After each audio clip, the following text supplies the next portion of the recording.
que je vous présente aujourd'hui, donc, c'est un travail sur deux films d'Agnès Varda et de Yannick Bellon, que vous ne connaissez peut-être pas. Deux films consacrés à Baudelaire. Et je voudrais commencer en disant que si l'écrivain semble plutôt bien représenté au cinéma, et d'ailleurs c'est un alter ego de Baudelaire qui devient l'un des premiers écrivains cinématographiés, c'est Poe, avec Griffiths en 1909, Baudelaire dément la règle. Malgré le potentiel dramatique et tragique du récit de sa vie, on peut penser aux très nombreuses biographies, plus d'une soixantaine de textes littéraires qui peuvent être considérés comme biographiques sur Baudelaire, malgré cela il est peu représenté au cinéma, si peu qu'on pourrait l'en croire absent. Et même lorsqu'il a été filmé ou mis en scène, il est parfois difficile d'accéder aux films, qui sont de petites productions, qui n'ont pas été rééditées, qui sont peu diffusées. Il y a 23 productions en tout qui citent Baudelaire, parfois c'est pour un vers, ou parfois c'est juste un titre. 23 productions dont une grande partie ne font que citer Baudelaire, donc, et qui sont assez peu accessibles. 3 réalisations se démarquent de cette maigre production baudelarisante, ou consacrée à Baudelaire, 3 films réussis, ce qui est aussi assez rare parmi ces 23 réalisations. Donc 3 films, ou groupes de films, sont intéressants et peuvent être retenus, qui sont faits hasard par 3 femmes. C'est d'abord Dulac, pour La souriante Madame Bedet en 23, une mise en scène d'une lectrice des Fleurs du Mal, qui prend conscience de la banalité de sa vie en lisant La mort des amants, et qui du coup change tout. En 1927, c'est L'invitation au voyage, qui raconte l'histoire d'une femme entretenant une liaison avec un marin qu'elle rencontre dans un cabaret intitulé L'invitation au voyage, et qui rêve qu'il va l'emmener. Et puis, ce qui va nous intéresser aujourd'hui, en 1967, La plaie et le couteau de Yannick Bellon, un documentaire ou une dramatique, selon la taxinomie de l'époque, sur la vie et l'œuvre de Baudelaire, qui mêle documents d'époque et d'aujourd'hui sur l'histoire de l'œuvre, à des créations cinématographiques à proprement parler, autour des poèmes de Baudelaire, des scénarisations, pourrait-on dire, pour certaines d'entre elles. On pourrait associer, bien qu'il ne figure pas parmi les plus grandes réussites esthétiques, le film d'Alain Bosquet et Dominique Delouche en 1974, intitulé Opéra pour Baudelaire, parce qu'il est proche du modèle de Yannick Bellon, j'y ferai allusion une ou deux fois. Et deuxièmement, le film d'Agnès Varda de 1984, intitulé L'édit de Cariatide, un court-métrage à la première personne sur les cariatides de Paris, qui cependant, à la 6e minute sur 12, devient, paraît-il, apparemment, un film sur la poésie de Baudelaire. Yannick Bellon et Agnès Varda sont donc 2 réalisatrices de la fin du XXe siècle et ont pour point commun leur participation plus ou moins directe à la création d'un nouveau cinéma. Elles sont proches ou participent à la nouvelle vague. Mais s'il n'y a pas de cohérence profonde entre ces 2 interprétations de la poésie de Baudelaire, les 2 films constituent une déambulation littéraire dans Paris, dans les plis sinueux de la vieille capitale, pour reprendre les termes de Baudelaire, et il y a une cohérence dans la manière dont elle donne à voir Paris, en relation aussi avec la représentation qui s'en développe autour de la nouvelle vague, c'est-à-dire une représentation qui va favoriser les extérieurs, la marche et l'exploration. Le point de départ de ma communication, c'est la littérature. Je ne suis pas spécialiste de cinéma, mais il me semble que certaines questions littéraires peuvent être transposées ici. D'autres questions plus spécifiques se posent sur le lien en particulier entre l'œuvre de Baudelaire et le cinéma. D'abord, l'un et l'autre film s'annoncent comme des reportages, mais relèvent plutôt du documentaire, mêlent fiction et reportage en fait. L'analyse de ces 2 œuvres me permettra de poser la question de la figuration de l'écrivain en régime documentaire au cinéma. Je vais aussi m'interroger sur le statut de la représentation par opposition à l'incarnation dans ce cadre. En effet, le documentaire semble ne pas exclure la fiction, mais bien qu'on puisse s'attendre à l'époque du nouveau roman et de la nouvelle vague à une approche critique de la biographie, il y a bien fabrication d'une image de l'écrivain. Du reste, l'approche critique de la biographie n'est pas exempte, au contraire, de subjectivité. Il convient aussi de se demander si la poésie constitue un cas particulier dans la représentation de l'écrivain à l'écran, et pourquoi la ville joue un rôle si important dans la représentation du poète, dans la représentation de Baudelaire aussi. Et bien que la question puisse paraître annexe dans la constitution de l'image de l'écrivain, il faut s'interroger sur la possibilité et sur le désir, en fait, chez les 2 réalisatrices, de penser un cinéma baudelairien. C'est une évidence, si l'on en croit la manière dont se développe la politique de la modernité au cinéma, si on pense aux nombreuses citations baudelairiennes qu'on pourrait faire pour expliquer le développement de la poétique cinématographique. Je pense à la thèse de Nadja, même si, d'après la discussion que nous avons eue, l'idée d'un cinéma qui serait vraiment inspiré d'une esthétique baudelairienne n'est pas très valide. Mais cela semble impossible ou très marginal si on s'en tient au cinéma qui cite Baudelaire. Le poète ne fait que de rares apparitions, en dehors des films auxquels je me suis intéressée, et peut-être d'un autre film de Max-Paul Fouché.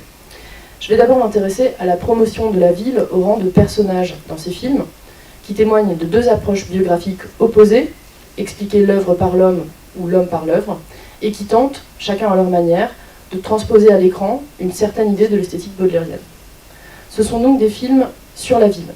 Et figurer l'écriture poétique et le personnage du poète au cinéma n'est pas aisé, donc cette ville vient remplacer, prendre la place du poète à l'écran en devenant un personnage important.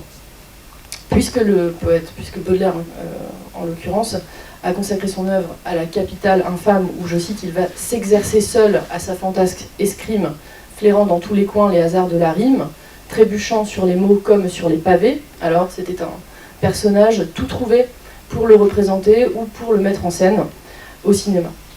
Dans La plaie et le couteau de Yannick Bellon, comme dans l'édite cariatide d'Agnès Varda, il semble ainsi que filmer Baudelaire revienne à filmer Paris et inversement.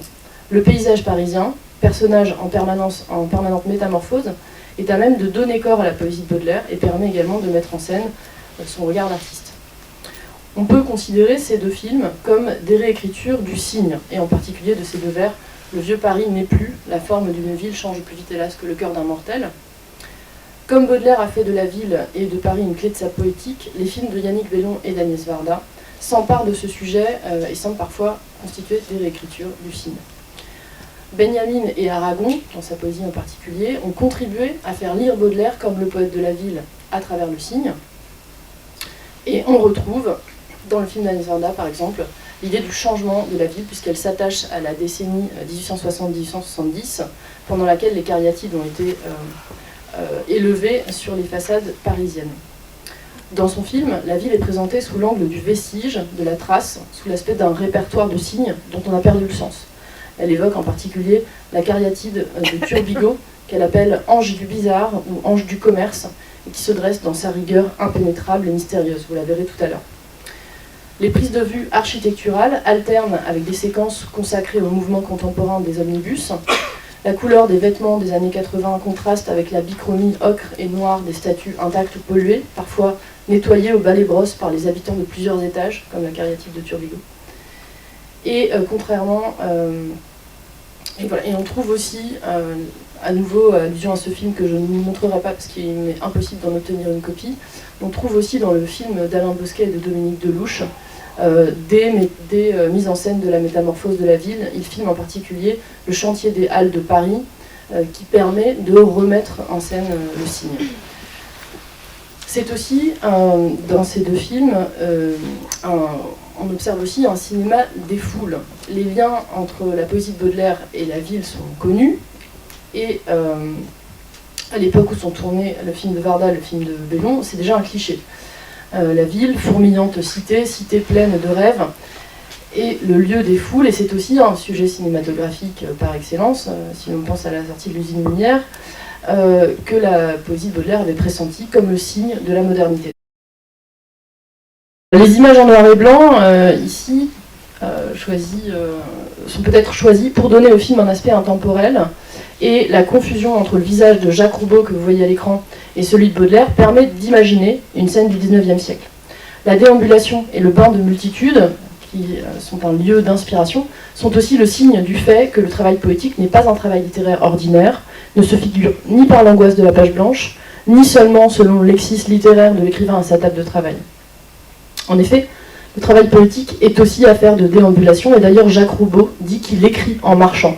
Je l'ai interrogé sur son rapport à Baudelaire, son rapport à la ville, parce qu'il a en particulier publié en 1999 un recueil de poèmes dont le titre est tiré des vers du Cygne dont je viens de vous parler, et il dit qu'il écrit en marchant, que c'est ça, et d'ailleurs son dernier recueil poétique sur une ligne de bus le dit bien aussi, que la déambulation est le lieu du travail poétique. Dans une interview avec Jean-Michel Nectou, je change un petit peu de sujet, mais c'est aussi un autre regard sur Baudelaire. Henri Dutilleux évoque son projet de mise en scène de Baudelaire avec Roland Petit dans les années 1950. Il donne les raisons de leur renoncement à ce projet. Ces raisons nous expliquent aussi que la poésie est une affaire de rue et d'extérieur. Je pensais qu'il fallait prendre une certaine distance avec les poèmes de Baudelaire et qu'il était très difficile de représenter en scène, de le voir, qu'avec Baudelaire on avait besoin vraiment d'un grand espace. C'est une interview de 2020. Et de fait, les films qui nous intéressent ne sont pas des mises en scène, car l'espace scénique est trop exigu, ce sont des mises en rue. On voit bien que la deuxième partie du film est entièrement consacrée à la récitation de poèmes de Baudelaire et aussi à sa biographie. Et Baudelaire, ici, n'est pas représenté, mais on a accès à son œuvre par une déambulation dans la ville et un regard sur les cariatides.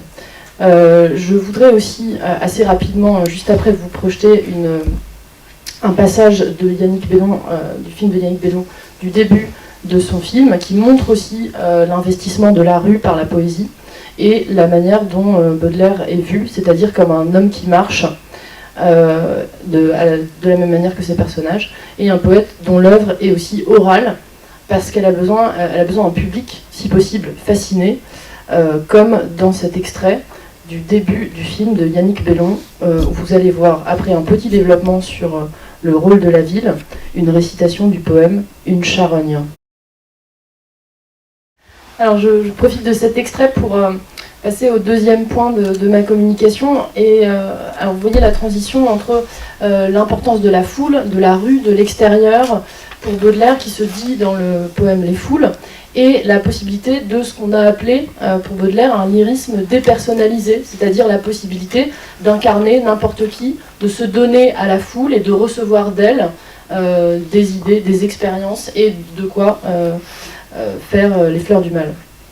Eh bien, cette dépersonnalisation du lyrisme qui passe par le bain de foule, on la retrouve aussi dans les deux films.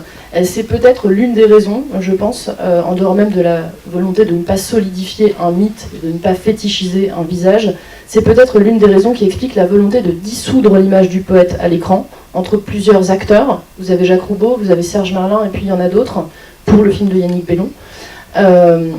En effet, Varda et Bellon procèdent donc à cette dépersonnalisation du sujet lyrique par deux opérations contraires. L'une, la diffraction, plusieurs acteurs, l'autre, l'ellipse, on ne montre pas le visage du poète. Et les deux films adoptent également deux approches opposées du rapport entre la biographie et l'œuvre, ce qui explique peut-être ces deux choix de figuration, diffractée ou de non-figuration. Le film de Yannick Bellon est un documentaire hybride qui mêle biographie, récitation et reconstitution onirique, et qui opère un glissement constant de l'œuvre à l'homme et de l'homme à l'œuvre dans le cours du documentaire. Un exemple évident de ce glissement apparaît lorsque l'on passe du poème à 1h du matin à la correspondance de Baudelaire avec sa mère, donc passage de l'œuvre à la correspondance privée. C'est alors bien le poète qui est mis en scène, et c'est le même acteur qui va jouer les deux.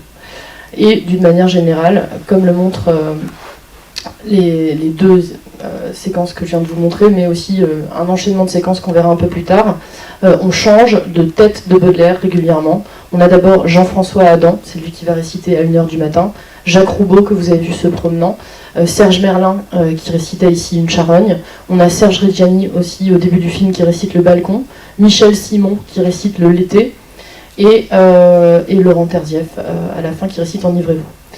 Ainsi, Yannick Bellon donne à voir Baudelaire sous les traits de plusieurs personnes qui ne sont pas tous acteurs et essaie de dissoudre son image. Pourquoi est-ce qu'elle demande à Jacques Roubaud d'incarner le Baudelaire principal, si je puis dire? C'est à Roubaud qu'elle va accorder le rôle de Baudelaire dans le générique du film, mais on voit bien qu'il y a un grand mélange. Pourquoi est-ce qu'elle demande à Jacques Roubaud d'incarner Baudelaire en premier rôle, en tous les cas? Eh bien, c'est parce que, comme le dit Roubaud, à l'époque, il avait un petit peu la tête de Baudelaire. C'est ce qu'il m'a répondu. Un petit peu la tête de Baudelaire sur ses dernières photos, et il fait allusion aux photos de Carja en 66 et 67, photos qui sont devenues tellement imprimées dans la conscience collective qu'elles ont permis de reconnaître, en tout cas c'est une hypothèse qui est faite, qui a été acceptée par le musée d'Orsay, de reconnaître Baudelaire sur un portrait flou en 2015. L'an dernier, un libraire parisien a trouvé dans une boîte, un carton chez un brocanteur, un portrait de Baudelaire flou, passant sa tête derrière un rideau pendant que quelqu'un d'autre se fait photographier chez Carja. Et on le reconnaît à une chose, on le reconnaît à sa mèche au milieu du front, que vous avez vu sur le front de Jacques Roubaud, et puis aussi à ses yeux en forme de gouttes de café, comme disait Nadar.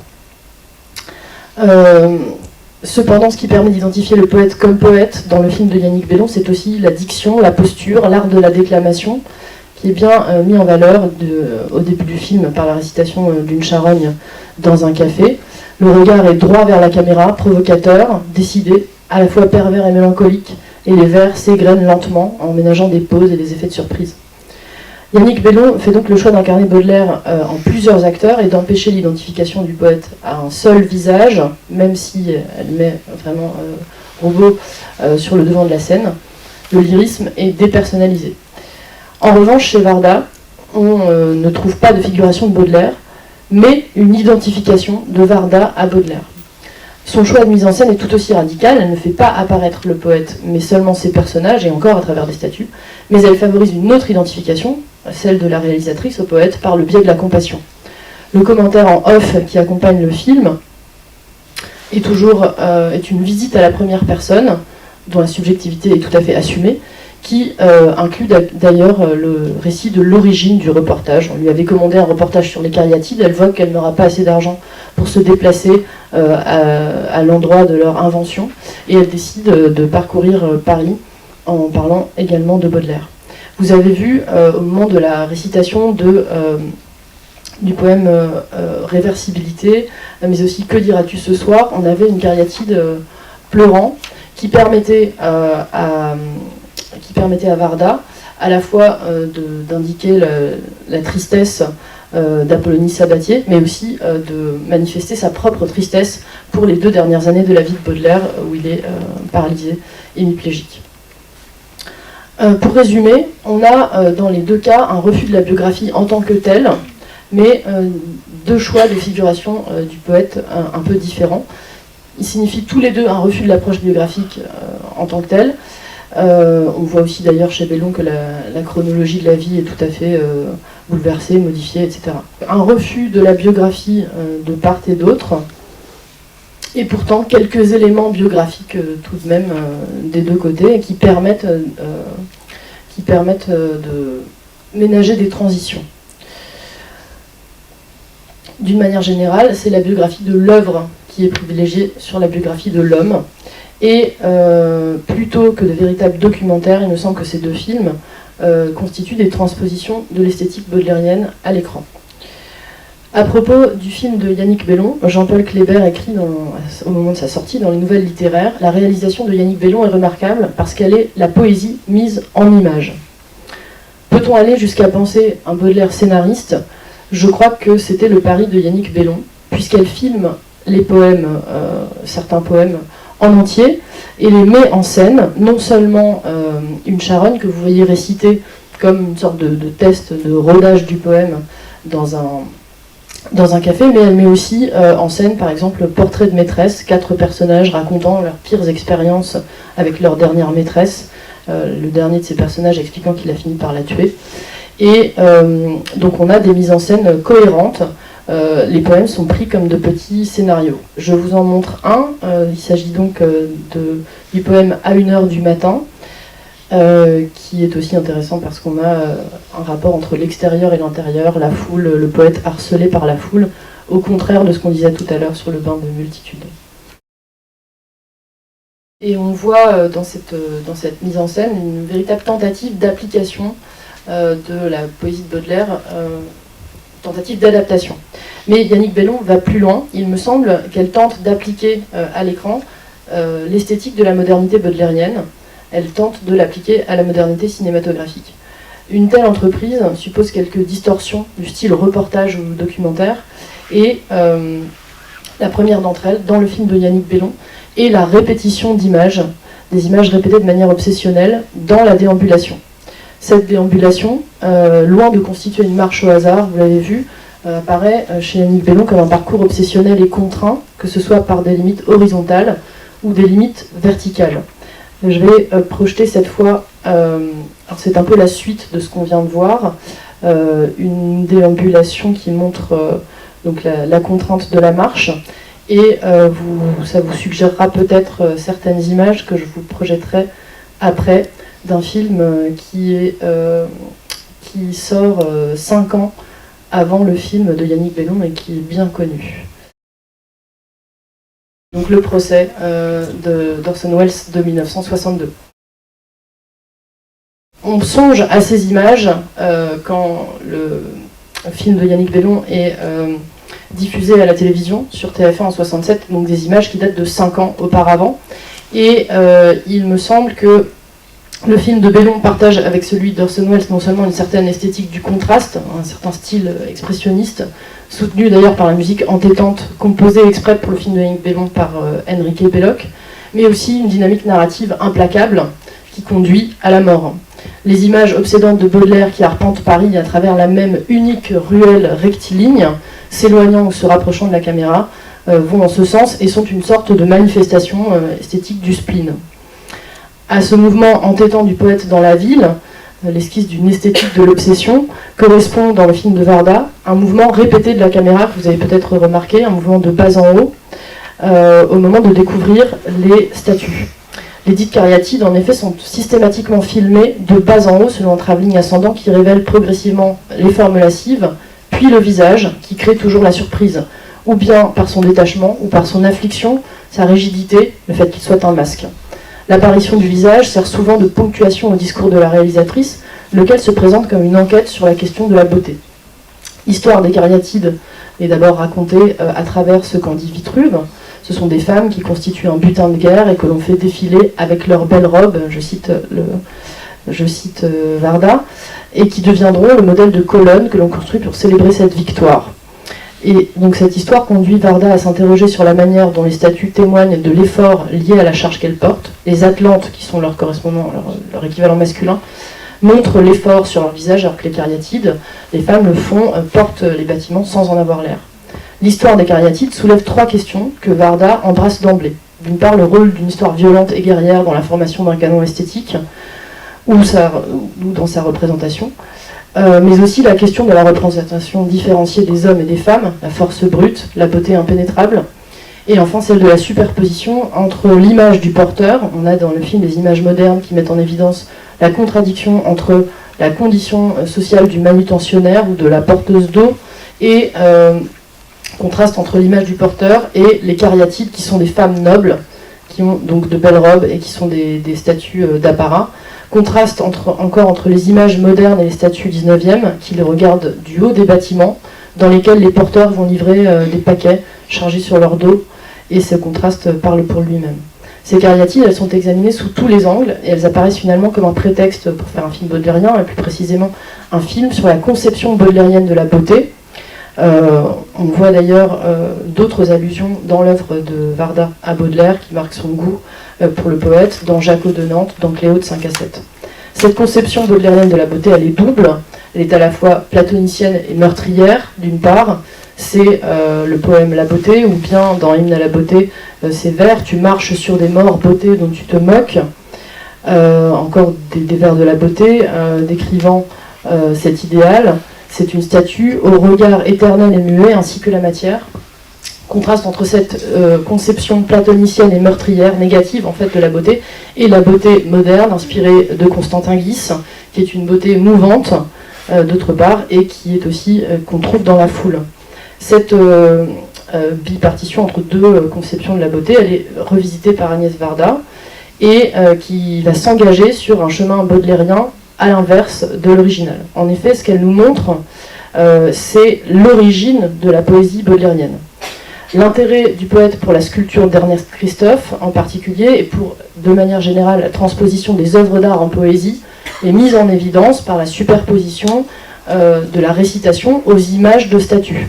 Varda rend aux poèmes de Baudelaire leur inspiration, de manière un peu systématique, et cependant, plutôt que de nous montrer l'origine véritable des poèmes, la statue d'Ernest Christophe n'est pas montrée elle-même, elle va en tout cas les illustrer dans un répertoire sculptural qui les a inspirés.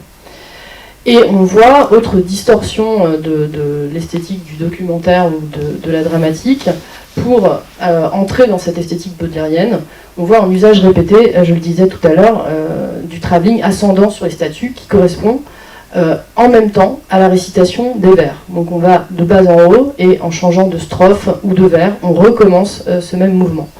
Ce mouvement donc, peut être aussi envisagé, à la fois comme une manière d'imiter le retour à la ligne, à la fin des vers ou des strophes, ou comme une manière de démontrer par la répétition l'échec éternel du poète tentant de saisir la beauté, comparé à une statue, impénétrable, présentée comme un idéal inaccessible à la poursuite duquel les poètes, je cite, « consumeront leurs jours en d'obscures études ». Cependant, il s'agit ici surtout d'une illustration thématique au cinéma, d'idées esthétiques traduites en littérature par Baudelaire, mais ces idées lui viennent, je le disais, de la sculpture ou du dessin de Constantin Guis. Et Yannick Bellon, ce sera mon dernier exemple, mon dernier point, va plus loin encore que cela, en voulant traduire en cinéma, dans l'image cinématographique, la vision baudelairienne par une équivalence terme à terme de ce qu'il propose de la beauté moderne. Je reviens donc à son film pour l'analyse d'un dernier cas, un cas limite de distorsion, une interprétation du poème « À une passante » que je vous projette. Avec le commentaire qui suit cette passante revisitée, on voit bien que la séquence filmée illustre un exposé de préceptes esthétiques. Il s'agit de saisir la beauté moderne et de montrer le surnaturalisme du monde, de tirer l'éternel du transitoire. Et là, vous voyez que cette femme en grand deuil est arrêtée dans la course de son tapis roulant, un éclair puis la nuit. Elle est arrêtée dans la course de son tapis roulant, qui est une illustration, une actualisation de l'idée de modernité industrielle qui a inspiré, entre autres, la poésie de Baudelaire. Et elle devient soudain une madone picturale. Voilà que la photographie sert de médium intermédiaire en floutant, en donnant du grain, en ajoutant de l'imperfection au film. Et on voit combien ces vers de Baudelaire révèlent les stigmates, je cite Benjamin, les stigmates que l'amour lui-même reçoit de la grande ville. Avec l'image qui suit cette adaptation d'À une passante, la vitrine, vous l'avez vu, permet aussi d'expliquer l'inspiration urbaine et l'inspiration par la modernité. La vitrine est peut-être une allusion aux paysans de Paris, d'Aragon, qui est toujours aussi dans cette même esthétique. On voit que les images dialoguent avec le texte plutôt qu'elles ne l'illustrent. Il y a vraiment une mise en scène, une évidence de la spécularité dans cette vitrine où le reflet se recompose avec l'objet réel qui se trouve derrière. Mais c'est aussi peut-être une prise de distance malgré soi avec le projet d'illustration tout court des poèmes. Le regard de la caméra d'un passant sur le tapis roulant du Châtelet, que vous avez peut-être remarqué, signale que le regard auquel on a affaire n'est pas celui du poète, le regard vers la femme, mais celui d'une caméra. Pour conclure, l'analyse des modalités de figuration du poète à l'écran dans ces deux films nous invite à une réflexion sur le genre cinématographique adopté dans les deux cas. C'est une dramatique télévisée, peut-être un documentaire, peut-être un reportage, en tout cas ce sont les hypothèses de départ, la manière dont s'annoncent les films, des biographies filmées, ou alors des scénarisations de poèmes. Si l'un et l'autre de ces deux films apparaissent d'abord donc comme des reportages, il semble que la dynamique qui détermine leur composition est celle, beaucoup plus audacieuse, de la mise en voix et en image de textes poétiques, celle de l'évocation scénarisée, et non pas celle du pur reportage. Ce sont des films d'auteur où l'interprétation est bien une composante majeure, l'interprétation de la poésie baudelairienne, celui de Yannick Bellon s'autorisant tout de même une dimension pédagogique avec ces documents projetés, qui n'est peut-être, je crois, qu'un habillage ou qu'un moyen facile de ménager des transitions entre deux mises en scène de poèmes. On observe un glissement de la représentation de l'écrivain à la mise en scène de son œuvre dans le film de Yannick Bellon, et un glissement du reportage sur la ville à une actualisation de la poésie baudelairienne chez Varda. Les images de Baudelaire qui ressortent de ces deux évocations scénarisées sont deux figures contrastées. Chez Yannick Bellon, un Baudelaire splénétique et misanthrope qui jouit de la foule et à la fois sans garde, navigue constamment entre le plaisir de voir son semblable et l'horreur d'une tyrannie de la face humaine. Le corps de l'écrivain arpentant la ville devient peu à peu le centre du film, avec ces images répétées de Baudelaire marchant de dos ou de face dans une étroite ruelle. Chez Varda, c'est un Baudelaire lumineux qui a aussi sa part d'ombre, la maladie ou l'impossibilité d'atteindre l'idéal. La poésie constitue bien un cas particulier dans la représentation de l'écrivain à l'écran, je crois, dans la mesure où elle n'est pas seulement un art littéraire, mais aussi un art du spectacle, voire, comme j'en faisais l'hypothèse de manière un peu provocatrice, un art de la rue. L'adaptation n'est donc pas pensable comme elle l'est pour les romans, l'adaptation des poèmes. Il ne s'agit pas de faire appel à la dimension narrative du cinéma, mais il est possible de trouver d'autres points de transposition, et la poésie de Baudelaire, je crois, s'y prête bien. Or, le cinéma n'a pas poursuivi dans cette voie. Il s'est souvent contenté de représenter les conséquences toujours dramatiques, toujours fatales, de la lecture de Baudelaire, que ce soit chez Germaine Dulac ou dans des films des années 60, où l'on voit des héros lisant Baudelaire se mettant soudain à dévaliser des banques, ou bien se suicider en scène. Bref, Ne nous délivrez pas du mal en particulier en est un exemple frappant. Il manque donc un cinéma baudelairien abstrait, non narratif, qui est esquissé, je crois, par ces deux réalisatrices. Et on peut se demander si le cinéma n'est pas toujours tributaire du jugement qui a condamné Baudelaire, de la méfiance ou de la fascination pour une littérature poison. Bon, c'est un peu difficile à croire dans les années 60. Est-ce que c'est un désintérêt pour Baudelaire, peut-être, ou bien un désintérêt pour la poésie? Plus simplement, c'est possible. Il me semble que nous avons pourtant là deux preuves du fait qu'un échange fécond est possible. Merci.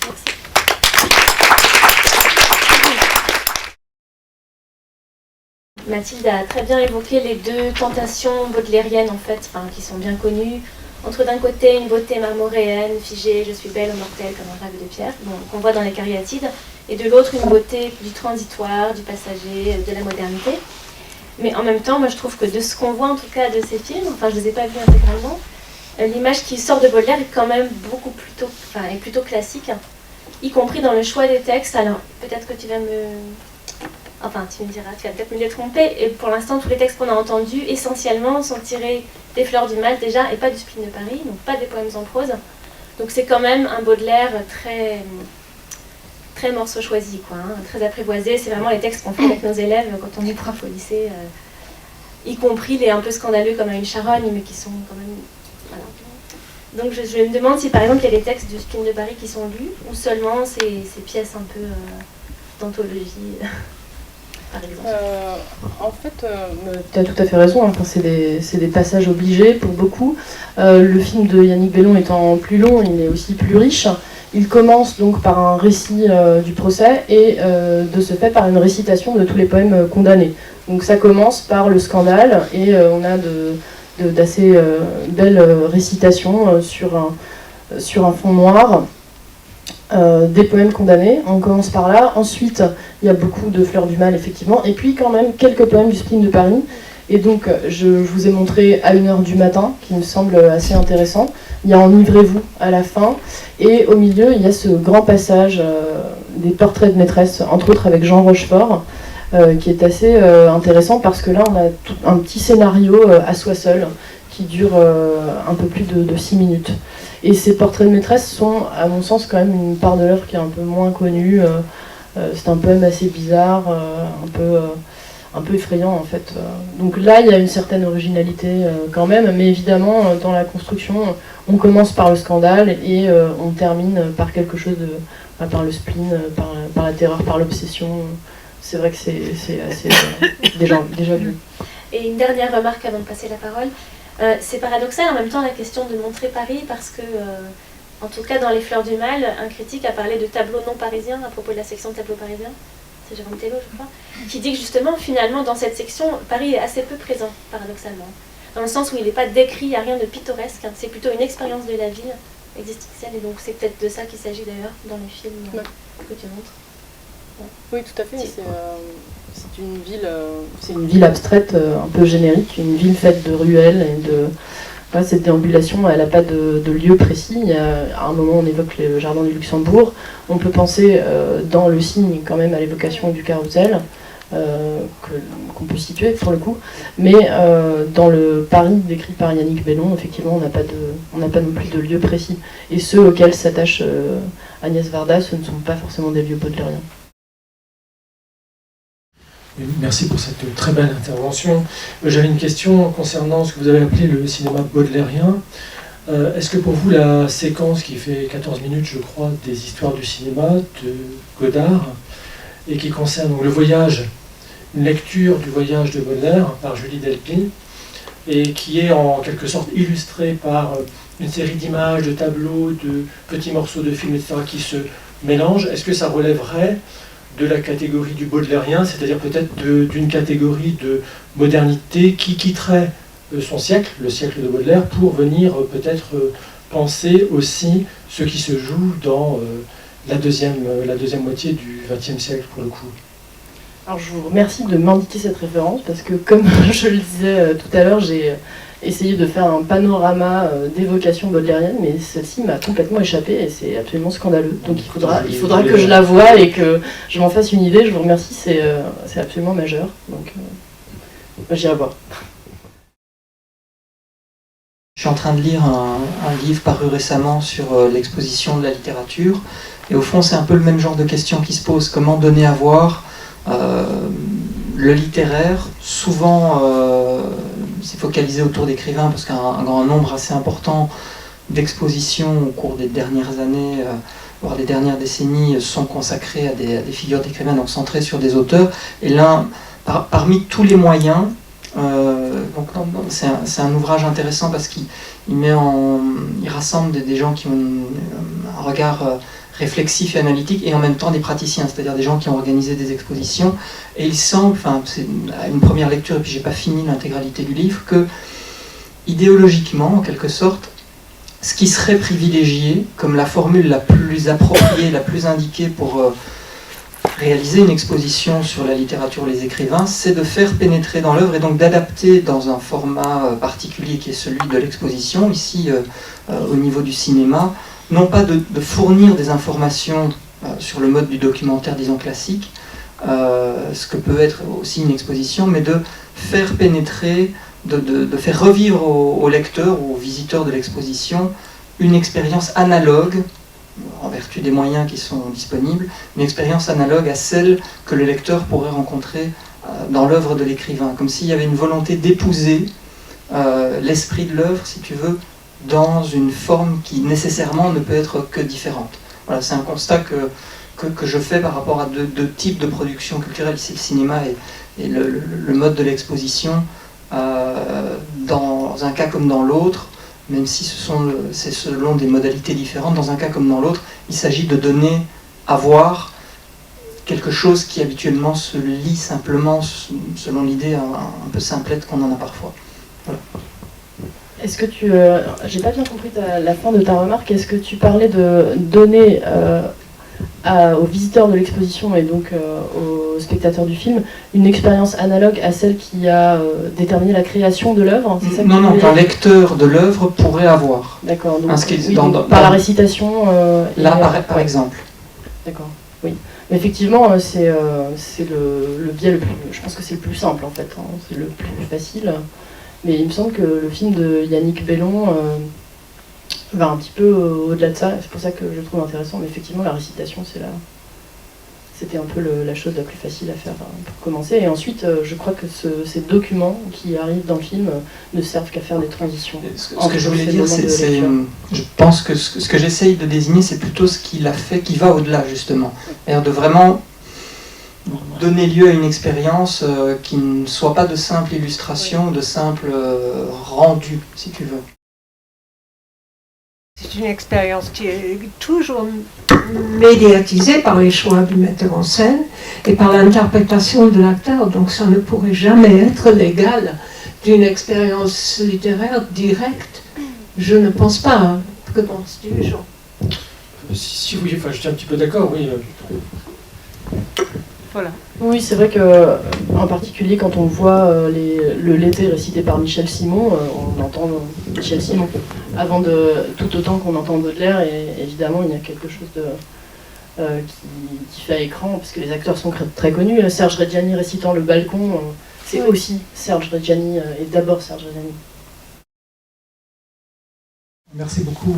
Vous avez évoqué Laurent Terzieff, et tout peut-être vous pourriez nous dire un petit peu la manière dont il est mis en scène, en quelque sorte, bien on lit. Et je voulais faire une référence à un film qui me paraît passionnant aussi, j'ai travaillé dessus il y a quelques années, qui est un film qui est une adaptation de Horla, qui est en fait un film de commande,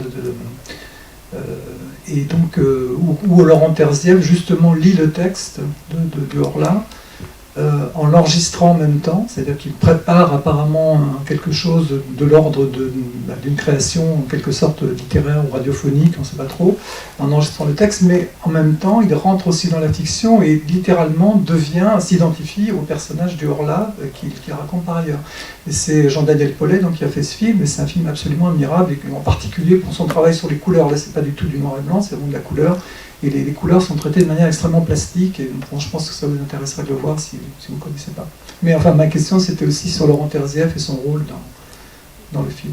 Alors, son rôle est en fait assez mineur. Il a juste un petit poème, le poème Enivrez-vous, qui intervient juste après la séquence de déambulation que je vous ai montré, la marche contrainte, etc. Juste après ça, il y a la récitation d'Enivrez-vous. Et elle est faite sur le même mode que les récitations de poèmes condamnés au départ, c'est-à-dire fond noir, simplement la tête de l'acteur en gros plan, et on voit vraiment, on regarde sa bouche, ses lèvres, ses dents, c'est ça qu'on voit. L'articulation est assez lente, donc on profite vraiment du texte dit avec le détail de la prononciation, mais il n'y a pas de mise en scène en dehors de cela, donc ça ne le distingue pas vraiment des autres poèmes récités, si ce n'est que c'est Laurent Terzieff, on le reconnaît comme tel. Je me demande, en France, on apprend des poèmes dès le plus jeune âge, c'est une des bases de l'expérience scolaire. Comment ça conduit à ce type d'exercice?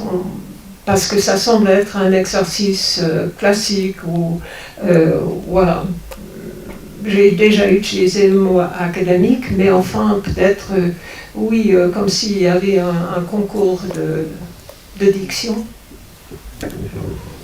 J'ai semi-réponse à cette question justement dans cette séquence dont je parlais tout à l'heure, où Godard a complètement dérythmé la lecture du poème de Baudelaire, et il a complètement cassé les alexandrins. Et pour le coup, on a vraiment le sentiment que le poème est désincarcéré de cette récitation effroyablement scolaire qui fait qu'on fait ta-ta-ta-ta-ta-ta-ta-ta-ta-ta, et qui massacre complètement la poésie de Baudelaire depuis des dizaines d'années dans les écoles, etc. Voilà. Donc c'est une semi-réponse, mais donc je vous laisse la parole. Déjà, je remarque, on ne peut pas s'empêcher de remarquer quand on entend une charogne qu'il y a un des alexandrins qui saute. Donc il y a cette imperfection, comme je ne sais pas si elle est voulue ou pas, mais dans les souvenirs baudelairiens que j'ai pu lire au cours de ma thèse, des souvenirs d'apprentissage de Baudelaire chez les écrivains, mais aussi chez des artistes, des plasticiens et des musiciens, il y a la récitation scolaire, il y a aussi Léo Ferré, et puis il y a